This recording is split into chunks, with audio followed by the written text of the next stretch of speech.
عمران خان نے اپنے طور پر بڑی کوششیں کی کہ ملک کو سدھار سکے، لیکن جب اس کے ساتھ ایسے اللہ تللے قسم کے وزیر مشیر جو کہ آئے، ایسے نااہل وزیر ہیں جس کا میں آپ کیا کہوں، میں کہتا ہوں پاکستان کی بدقسمتی ہے یہ کہ یہ اپنے اوپر ایسے لوگوں کو ووٹ دے کر مسلط کر لیتے ہیں جن کو خود پتہ نہیں ہوتا کہ ہمیں کرنا کیا ہے سوائے اپنے مراعات سے۔ عمران خان نے پاکستان کی فلاح و بہبود کے لیے جو کام چاہا اور کرنا چاہا، اس کے اندر اگر کوئی رخنہ اندازی ہوئی ہے تو وہ ان سیاستدانوں کی وجہ سے ہوئی ہے۔ چکن کی قیمت بڑھ گئی تھی جی، تو بہت سے لوگوں نے، ہمارے سوشل میڈیا کے دوستوں نے بائیکاٹ کیا، اپیل کی کہ آپ چکن کا بائیکاٹ کریں، اگر آپ 10 دن نہیں کھائیں گے یہ قیمت خود بخود نیچے آ جائے گی۔ ہر آدمی سوچتا ہے کہ یا اللہ اس مہنگائی سے کیسے چھٹکارا حاصل کریں۔ تنخواہ آدمی کی وہی ہے، آدمی کماتا جو کچھ بھی ہے وہ مہنگائی کی نظر ہو جاتا ہے، بجلی کے بلوں کی نظر ہو جاتا ہے، سوئی گیس کے بلوں کی نظر ہو جاتا ہے۔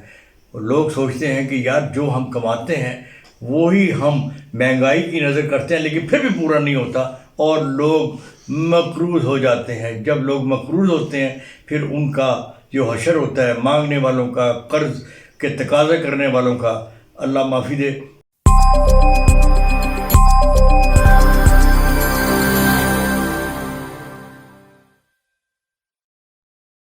بسم اللہ الرحمن الرحیم۔ ناظرین، آپ کا میزبان شہزاد صنم اب بول ٹی وی چینل کے ساتھ آپ کی خدمت پہ حاضر ہے، اور حسب معمول ہمارے پاس مختلف پبلک ایشوز ہوتے ہیں۔ آج کا ہمارا پبلک ایشو بہت ہی سینسیٹیو قسم کا ہے، جس کا موضوع ہے مہنگائی۔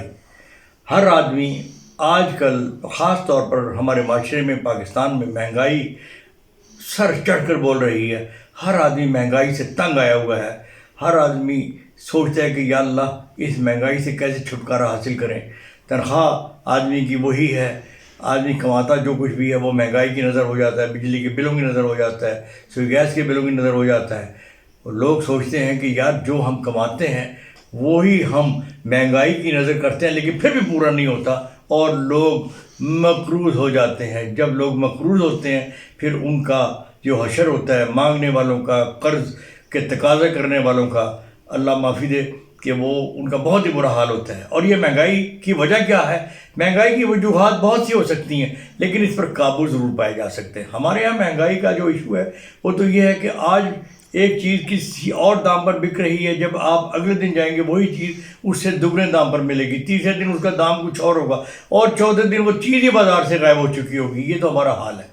تو اس میں کون لوگ ملوث ہیں؟ ظاہر بات ہے حکومت کے کارندے، حکومت کے ادارے۔ ہمارے ہاں حکومت نے ادارے بنائے ہوئے ہیں، پرائز کنٹرول کمیٹیاں ہیں، اور زیادہ دور نہ جائیں کنزیومر کورٹس بنی ہوئی ہیں۔ ان کا اشتہار آ جاتا ہے کہ اگر آپ کو کوئی شکایت ہو تو اس پتے پر آپ ہمیں رجوع کریں۔ اور بھائی اشتہار دینے کا کیا فائدہ؟ آپ کو نہیں پتہ؟ آپ کو اس معاشرے میں رہتے ہوئے کتنا عرصہ ہو گیا؟ آپ پاکستان میں پیدا نہیں ہوئے، آپ کو نہیں پتہ کہ فلانا ادارہ کس حال میں؟ آپ اپنی ذمہ داری پوری کر لیتے ہیں کہ جی ہمیں اس نمبر پر کانٹیکٹ کریں۔ ہم نے متعدد بار احتیاطاً اور بالکل یہ سمجھ کر دیکھتے ہیں ادارے کیا کارکردگی دکھاتے ہیں، فون بھی کیے، لوگوں سے بھی کروائے، لیکن یہ سب ٹوپی ڈرامہ اور ڈرامے بازی اپنے آپ کو ہائی لائٹ کرنے کے لیے جی ہم یہ کر رہے ہیں۔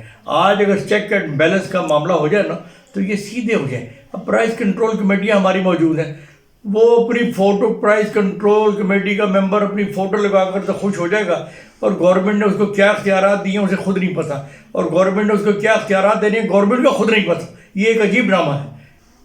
ہمارے بہت سے اصحاب پرائز کنٹرول کمیٹیوں میں موجود ہیں، وہ کہتے ہیں کہ ہمیں تو پتہ ہی نہیں ہوتا ہم نے کرنا کیا ہے، نہ ہمیں کوئی بلاتا ہے، نہ ہم اس کے اوپر کوئی کام کر سکتے ہیں۔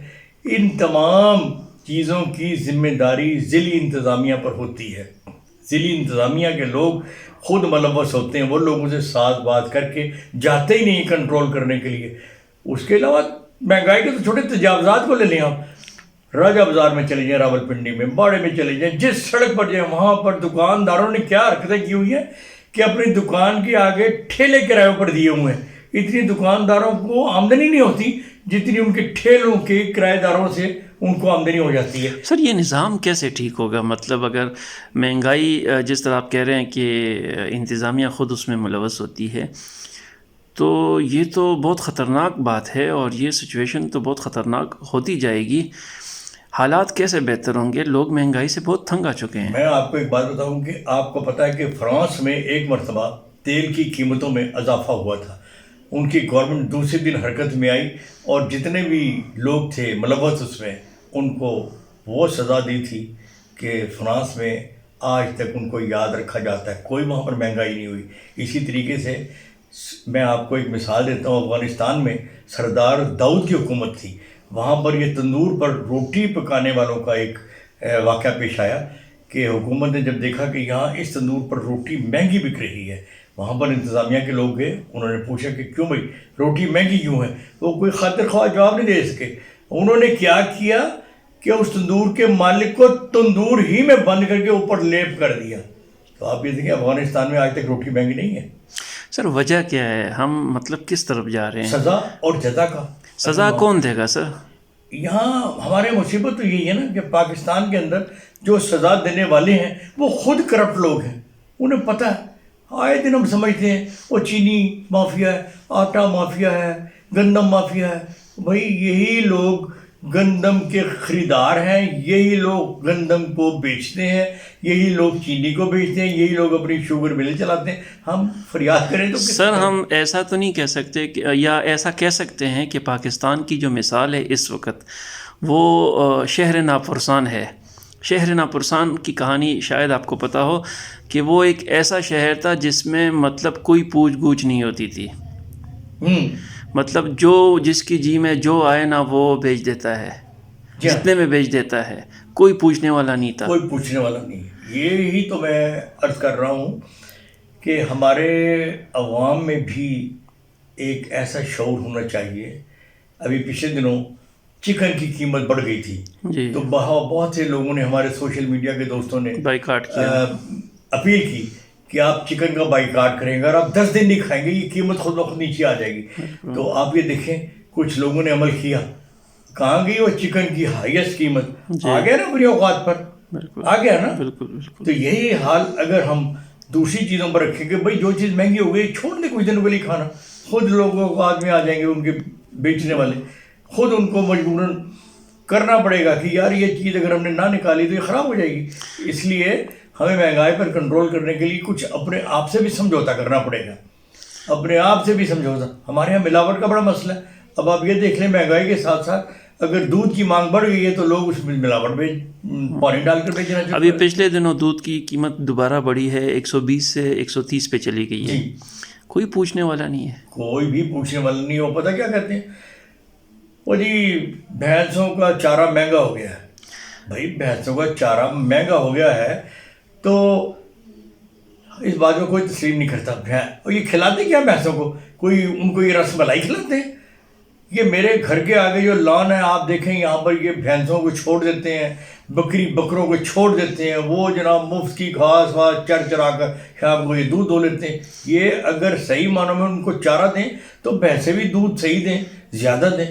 آپ کے سامنے یہ بھینسوں وہ لیچڑ ویچڑ بھینسیں ہوتی ہیں کمزور ترین، کیوں کہ یہ ان کو کہتے ہیں چارہ مہنگا ہو گیا، وہ گھاس پھوس کھلا کے گزارا کرتے ہیں، لوگوں کے چراگاہوں سے وہ چرتی ہیں۔ سر جب صبح صبح مطلب سبزی منڈیوں میں یا ریٹ لسٹ لگتے ہیں، پرائس کنٹرول لسٹ مطلب لگا کے چلے جاتے ہیں نا، لیکن اس پہ دکاندار بھی عمل نہیں کرتے۔ کئی دفعہ یہ سننے میں آتا ہے کہ ٹماٹر لسٹ میں 50 روپے کلو ہے، بیچتے وہ 80 روپے کلو ہے۔ جب دکاندار سے پوچھتے ہیں کہ یار لسٹ 50 کی لگی ہوئی ہے اور آپ بیچتے ہیں 80 روپے کی، وہ کہتے ہیں جناب میں لے کے سبزی منڈی سے 70 روپے کے کلو کے حساب سے لایا ہوں تو میں 50 کی کیسے بیچوں؟ یہ جو کنٹرول ہے یہ کون کرے گا؟ دیکھیں میں آپ کو ایک بڑا مضحکہ خیز بات بتاتا ہوں۔ ہمارے یہاں یا سستا بازار میں ایک دفعہ میں رپورٹنگ کے لیے پھر رہا تھا تو مجھے ایک امرود والی ریڑھی پر 50 روپے کلو امرود بکتے ہوئے نظر آئے، جبکہ ریٹ لسٹ پر ان کا لکھا ہوا تھا 70 روپے۔ تو میں بڑا حیران ہوا کہ یہ بندہ 50 روپے بیچ رہا ہے اور ریٹ لسٹ لگی ہوئی ہے 70 روپے۔ تو وہ جو ان کا شکایات سیل تھا، میں چلا گیا وہاں، جو بیٹھے ہوئے تھے ضرورت پوری کرنے والے حضرات، میں نے ان سے پوچھا، میں نے کہا بھائی یہ کیا ڈرامہ ہے؟ تو وہ میرے ساتھ ہے، تو انہوں نے ریڑھی والے سے پوچھا کہ تم نے سستا ریٹ کیوں لگایا ہوا ہے؟ انہوں نے کہا جی آپ نے مہنگا ریٹ کیوں لگایا ہوا ہے؟ تو وہاں پر بڑی ایک صورتحال مضحکہ خیز بن گئی۔ امرود والے نے کہا کہ یہ امرود ایسی چیز ہے کہ اگر میں نے شام تک اس کو ختم نہ کیا تو یہ کل تک کوئی بھی نہیں خریدے گا، یہ میری چیز ہے، اس لیے میں اس کو ختم کرنا چاہتا ہوں. اچھا ہے. اب وہ لاجواب ہو گئے، کہیں گے نہیں جی آپ 70 روپے جی آپ مجھے اس بات کی گارنٹی دیں کہ اگر یہ 70 روپے میں لگا لوں اور رات تک میری امرود نہ بکے، نقصان کا کون ذمہ دار ہوگا؟ ہم ابھی تک یہی تعین نہیں کر سکے کہ ہمارے ہاں نقصان کا تعین کرنے والا اور نقصان کو برداشت کرنے والا کون ہے. اب آپ یہ دیکھیں کہ جو ریٹ لسٹ ہے، آپ نے ریٹ لسٹ صبح کو دے دی ہے تمام دکانداروں کو. کئی دکاندار تو اسے جناب علی دیکھ کر ہنس کر پھاڑ کر ردی کی ٹوکری پھینک دیتے ہیں اور وہی ریٹ چلتا ہے. اگر آپ نے پوچھ لیا غلطی سے کبھی آج تو ریٹ کا لسٹ یہ ہے تو وہ آپ سے بدتمیزی سے پیش آئیں گے. نتیجہ کہ اگر آپ بھی تھوڑے زور آور ہیں تو لڑائی جھگڑا. اگر آپ بہت ہی کمزور ترین آدمی ہیں تو اپنی عزت کو بچا کر اچھا بھائی السلام علیکم میں آگے سے لے لوں گا. سر ماشاء اللہ آپ بھی بہت سارے ممالک میں گھوم چکے ہیں، پھر چکے ہیں، اور آپ نے وہاں کے نظام بھی دیکھ چکے ہیں. وہاں کی لوگ مثالیں دیتے ہیں پاکستان میں آ کر، یا ہمارے ایشین جو کنٹریز ہے یہاں پہ آ کے ہم یورپ کی بھی مثالیں دیتے ہیں، دبئی کی بھی مثالیں دیتے ہیں، ملیشیا کی بھی مثالیں دیتے ہیں. ہم وہاں کی جو مثالیں دیتے ہیں تو وہاں قانون پر عمل درآمد ہوتا ہے. آپ اداروں کو کیا میسج دینا چاہیں گے؟ یہ نظام کیسے ٹھیک ہوگا؟ دیکھیں ہمارے ہاں اداروں کو سزا جب ملتی ہے نا تو ہم کہتے ہیں جی فلاں آدمی کو معطل کر دیا گیا، فلاں آدمی کو. اب معطل کرنے کی وجوہات کسی کو پتہ نہیں ہوتی، کئی لوگوں کو پتہ ہوتی ہیں، لیکن معطل کرنے کا مطلب یہ ہوتا ہے کہ اس کو پہلے سے بھی پورا صحیح جگہ پر ایک کونے پر اٹھا دیا جاتا ہے پوری مراعات کے ساتھ. اسے کیا تکلیف ہے کہ وہ کام بھی کرے، وہ تو معطل ہونے کے بعد خوش ہوتا ہے، کچھ دنوں کے بعد وہ افرانے بالا کو اور خوش کرنے کے بعد پھر آ کر بحال ہو جاتا ہے. میں یہ کہنا چاہتا ہوں حکومت کی ارباب اقتدار سے کہ آپ سزا اور جزا کو اگر سختی سے نافذ کریں. اللہ تعالیٰ نے اگر آپ کو ایک قوت عطا کر دی ہے تو آپ اس قوت کو عوام کے لیے وقف کریں. تمام جتنے بھی لوگ ہیں قانون کی خلاف ورزی کرنے والے، خواہ وہ کوئی بھی ہو، اگر سب کو قانون کی نظر میں یکساں مقام آپ دے دیں تو آدھے جرائم تو خود بخود. سر عمران خان نے کہا تھا کہ میں نیا پاکستان بناؤں گا، تو لوگ سمجھ رہے تھے کہ نئے پاکستان میں نظام بھی نیا ہوگا، قانون پر عمل درآمد بھی ہوگا. دیکھیں میں ایک بات بتاؤں کہ تو عمران خان تو بڑے اسٹرکٹ آدمی ہے، اور ان کو کیا اس کو تمام سچویشن کا پتہ نہیں ہے، یا اس کے جو مشیر ہے اس کو آگاہ نہیں کرتے؟ عمران خان تو ہم جیسے لوگوں میں سے اٹھ کر گیا ہوا ہے، وہ عام لوگوں میں اٹھتا بیٹھتا تھا، ان کو عام لوگوں کے مسائل کا بھی پتہ ہے. تو پھر اتنی خاموشی کیوں؟ وجہ کیا ہے؟ دیکھیں میں آپ کو ایک بات بتاؤں کہ جو آدمی سنسیئر ہوتا ہے، اکیلا آدمی کچھ بھی نہیں کر سکتا، اس کو ایک ٹیم کے ساتھ چلنا پڑتا ہے. میں ذرا ماضی کی طرف لوٹتا ہوں. پرویز مشرف صاحب جیسا بندہ پاکستان میں دوبارہ نہیں آئے گا. جب وہ برسے اقتدار آئے انہوں نے نیب کو یہاں پر ایک ادارہ تشکیل دیا کہ یہ ایسے لوگوں کو پکڑے گا جنہوں نے پاکستان کو نقصان پہنچایا، اور نیب اب تک کام کر رہا ہے. اب مشرف صاحب نے جب تک کسی سیاسی جماعت کی مدد نہیں لی تھی، A1 کام ہو رہا تھا پاکستان میں. جو ہی ان کو سیاسی ضرورت پیش آئی اور انہوں نے سیاسی لوگوں کا سہارا لیا تو سیاسی لوگوں کا تو کام ہی یہ کسی کے موڈے پر رکھ کر بندوق چلانا، سارا کام خراب ہو گیا. اس کے بعد میں اب تک عمران خان کا کہہ رہے ہیں، عمران خان جیسا بندہ پاکستان میں کیا پوری دنیا میں پیدا نہیں ہوگا جی اس جیسا اس وقت. تو عمران خان نے اپنے طور پر بڑی کوششیں کی کہ ملک کو سدھار سکے، لیکن جب اس کے ساتھ ایسے اللہ تلے قسم کے وزیر مشیر جو کہ ایسے نااہل وزیر ہیں جس کا میں اب کیا کہوں. میں کہتا ہوں پاکستان کی بدقسمتی ہے یہ کہ یہ اپنے اوپر ایسے لوگوں کو ووٹ دے کر مسلط کر لیتے ہیں جن کو خود پتہ نہیں ہوتا کہ ہمیں کرنا کیا ہے سوائے اپنے مراعات سے. عمران خان نے پاکستان کی فلاح و بہبود کے لیے جو کام چاہا اور کرنا چاہا، اس کے اندر اگر کوئی رخنہ اندازی ہوئی ہے تو وہ ان سیاستدانوں کی وجہ سے ہوئی ہے. انہوں نے جناب عمران خان کو ناکام کرنے کے لیے ہر حربہ آزمایا ہے. اب میں یہ نہیں کہ میں عمران خان کی تعریف میں پل باندھ رہا ہوں، میں ایک مثال دے رہا ہوں ایک آدمی کی کہ جو پاکستان کے ساتھ اچھا اور اس کا بھلا کرنا چاہتا ہے. یہ سیاستدان سمجھتے ہیں اگر ان کے ساتھ عوام کو بھلائی مل گئی تو یہ عوام کل کو اچھے برے کی تمیز سیکھ کر اس کو ووٹ دیں گے جو ان کو بھائے گا. اس لیے یہ چاہتے نہیں ہیں عوام کو اسی رولے غولے میں، مہنگائی میں اور رولے غولے میں رکھ کر اپنا الٹو سیدھا کرتے ہیں کہ یہ عوام کو کسی اور چیز کا سوچنے سمجھنے کا موقع نہیں ملے. اب ایک عام آدمی کو یہ چاہیے کہ اس کے بچے اچھے کھائے پیئیں، اس کے بچے اچھے اسکول میں تعلیم حاصل کر سکیں، اگر وہ بیمار ہوں تو ان کو اچھی صحت کے لیے دوائی شائی مل سکے. انہی چیزوں کے اوپر اگر ان لوگوں کی اجارہ داری ہوگی تو ظاہر بات ہے عوام جو ہے نا وہ سارے کے متلاشی رہیں گے. ان کو اس سوجھ بوجھ ہی کوئی نہیں ہوگی. ان کو تو کھانے پینے کا فکر رہے گا جی ہم صبح کو اٹھیں گے تو ناشتہ کہاں سے کریں گے, بچے اگر بیمار ہو گئے دوائی کہاں سے لائیں گے, بچے اسکول کیسے جائیں گے. اسی چکر میں عوام کو ایک چکر میں لائے ہوئے ہیں. اس لیے حکومت کو چاہیے کہ ان کی اصلاحات کے لیے کوئی ایسا لاہ عمل بنائے, اور حکومت اگر کوئی پروگرام بناتی بھی ہے اس کے اوپر عمل درآمد کروانے کے لیے ایسی ٹیم مقرر کریں جو کہ واقعی میں صحیح معنوں میں آدمی ہو. ہمارے یہاں تو دیکھا گیا نا کہ لوگ جو ہے نا صرف ٹوپی ڈرامے کے لیے اور کیمرے کے سامنے آنے کے لیے. آپ دیکھیں اگر کوئی پریس کانفرنس کر رہا ہوتا تو پیچھے سے چھوٹے چھوٹے چہرے نظر آ رہے ہوتے ہیں. ہر بندہ کوشش کر رہا ہوتا ہے فلاں سیاست کہ میری بھی تصویر آ جائے, میری بھی مذائقہ خیز ایک صورتحال پیدا ہو جاتی ہے. تو ان تصویروں کی بجائے ایسے لوگوں کو چاہیے کہ وہ اپنے آپ کو سیلف میڈ ہونے کے ساتھ ساتھ لوگوں کو بھی سیلف میڈ بنائیں. حکومت کو چاہیے کہ وہ لوگوں کی فلاح و بہبود کے لیے جو بھی منصوبے بنائیں ان کے اوپر عمل درآمد کرانے کے لیے بھی ایک ایسی ٹیم تشکیل دیں جو کہ نہایت ہی آنیسٹ قسم کے لوگ ہوں. ہمیں آج تک یہی نہیں پتہ لگا ایک آنیسٹ آدمی کے بارے میں بتایا جاتا ہے یہ آدمی آنیسٹ آیا ہے, یہ فلاں افسر ایماندار آیا ہے. کچھ دنوں کے بعد وہ تبدیل ہو چکا ہوتا ہے. اس کی زندہ مثالیں ہماری پنجاب پولیس کی آپ دیکھ لیں, سندھ پولیس کی دیکھ لیں, وہاں پر کوئی پولیس افسر ٹکتا ہی نہیں ہے. اب ہم کس کا قصور نکالیں, یہ پولیس والے کرپٹ ہیں یا عوام کرپٹ ہیں؟ میں سمجھتا ہوں سب سے پاورفل وہ مافیا جو ان کو ٹکنے نہیں دیتا, جو ان کو کام نہیں کرنے دیتا.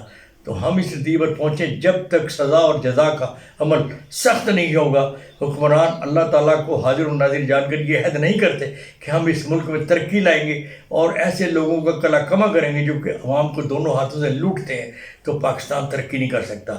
لیکن ہمیں امید ہے کہ ہماری قوم ایک زندہ دل قوم ہے, ایک جذبہ رکھنے والی قوم ہے. الحمدللہ ہم اپنے پیارے نبی کے کلمہ گو ہیں, اللہ تعالیٰ کو ماننے والے ہیں. تو ہم ایسے کاموں کو کنڈم کرتے ہیں جو کہ عوام کی فلاح و بہبود کے لیے چوری چکاری کرے. لیکن میں ایک بات اور بتا دوں کہ جب تک ہم اللہ تعالیٰ کی رسی کو مضبوطی سے قائم رکھیں گے باندھ کر, تو ہمیں کوئی شکست نہیں دے سکتا. اسی پیغام کے ساتھ میں شہزاد صنم آپ کا میزبان آپ سے اجازت چاہوں گا. اگلے پروگرام میں کسی اور موضوع کے ساتھ حاضر ہوں گے. تو ناظرین میری آپ سے گزارش ہے کہ ہمارے چینل کو سبسکرائب کریں اور ہمارے نیچے دیے ہوئے پتے پر آپ اپنے آپ کو اس پر ہائی لائٹ کر سکتے ہیں. اگر آپ کوئی ہمیں رائے دینا چاہیں, اگر آپ اس میں کوئی بہتری لانا چاہیں تو ہمیں اس پتے پر لکھ کر ہماری رہنمائی فرمائیں. خدا حافظ.